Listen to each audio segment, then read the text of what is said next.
It was just another Friday night. I sat in the living room watching John Carpenter's The Fog, a big bowl of popcorn in my lap, and the familiar feeling of being the only guy on the planet who spends each and every Friday evening by himself.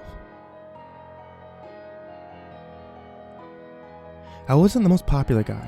Heck, most people at my high school didn't even acknowledge that I existed half the time. I guess this could be the result of my smartass attitude, affinity for the horror schlock, and my antisocial standing. So here I was, at home, alone. My parents were out at some function in the city, so I would be holding the fort down well into the night. As I sat there watching those seafaring ghosts attack an unlucky soul, I couldn't help but feel uneasy.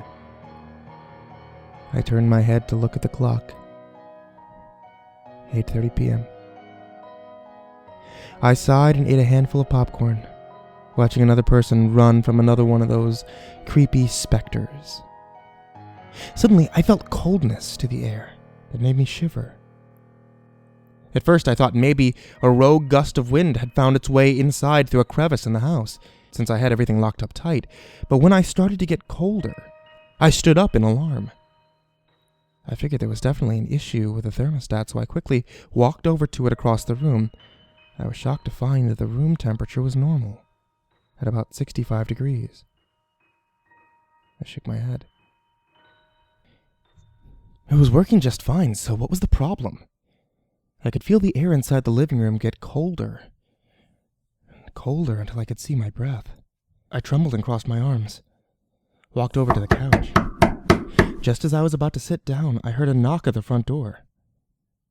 Oddly enough, I felt the living room get warmer almost immediately, and I could now stand still without moving like a bowl of jello. With the cold off my mind, I was now focused on the notion that an unexpected guest is at the door. Who it was, I had no idea. But I had to find out. Again, that uneasy feeling I felt earlier came back. I reluctantly looked through the peephole and saw someone standing there. Their back was turned to me, and all I could see was that the person wore a long, dark coat and had long, stringy black hair. The gears started to turn in my head, and I could sense that something was seriously wrong with the situation. I fought the urge to say, "Who is it?" And I slowly made my way back to the couch. I didn't feel like dealing with some crazed vagrant or determined prankster tonight. I had gotten about 4 steps away when I heard they knocked again. My heart started beating furiously in my chest as I looked back at the door. I figured if I didn't reply within a few moments, they would go away. So I waited. After about 10 seconds of silence, I breathed a sigh of relief.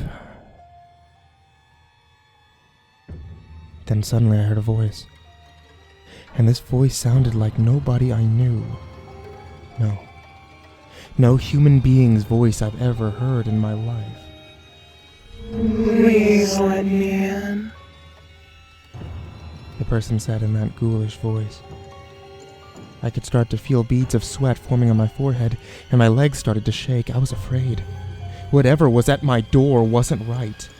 Was just not within reason. I could feel my heart beating faster and faster. As I slowly walked back to the front door, I could hear whatever was on the other side shuffling back and forth, whispering something I couldn't quite make out. I looked through the peephole again, and this time the figure was facing the door. I almost screamed when I saw the face. I couldn't make out if it was a man or a woman, but it didn't matter. It wasn't human. It was corpse-like. Its gray skin taut across its narrow face. Its mouth was wide like a dark gaping hole. And its eyes were empty hollow sockets.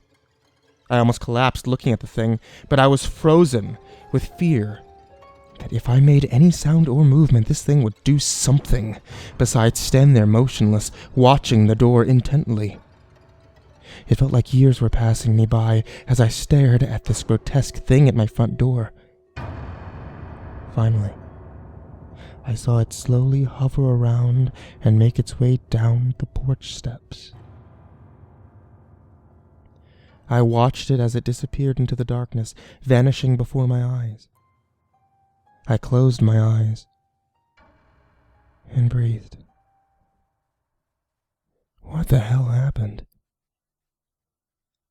Any kind of logic or reasoning left my brain the moment I saw this creature, so I couldn't just explain it away. I figured I'd had to call my parents, the police, anybody, and tell them a watered-down version of this messed-up encounter so they could at least believe I wasn't crazy. I was fucking scared, and I needed someone here as soon as possible. I made my way back to the living room and sat down.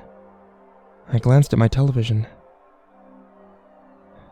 My movie had ended, and credits were rolling down the screen. I grabbed my cell phone and dialed my dad's number. The phone rang 4 times before it went to voicemail. I sighed and hung up. Okay, the police then. I called 911, and oddly enough, it was busy. Frustrated, I tossed the phone across the room. What the hell is going on? I stood up and paced back and forth, almost to the brink of tears, when suddenly I heard a knock at the door.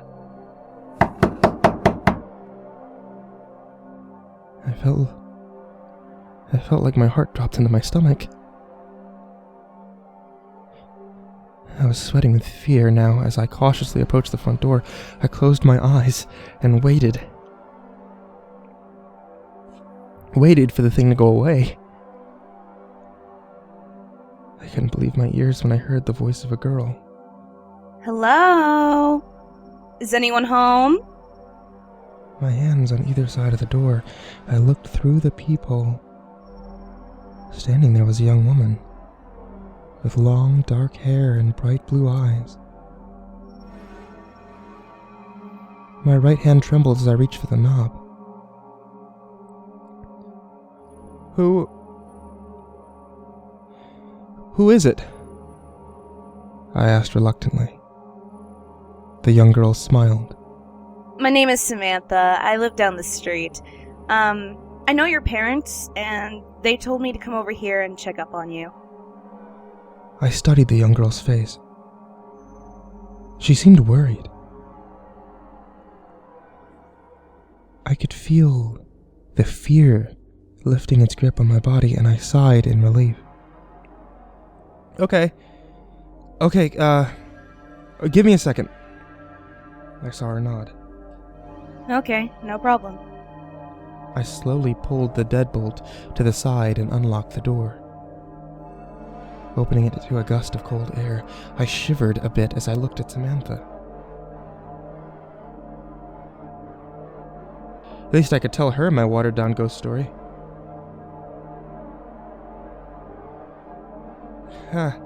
Yeah, hi, I'm okay.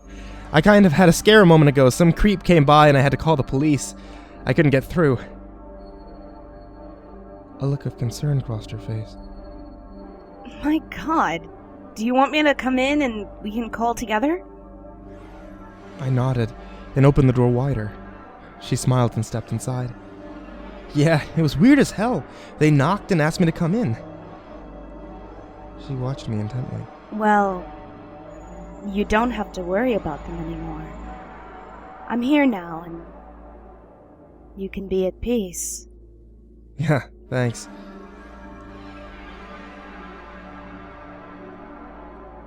I nodded and walked across the living room to get my phone. When I turned around, I almost screamed when she stood nose to nose with me. Her eyes as black as charcoal, her mouth open to reveal razor-sharp teeth. Before I could scream, she covered my mouth with her hand. She moved closer to my face, her eyes staring directly into mine. You don't have to worry about that demon anymore.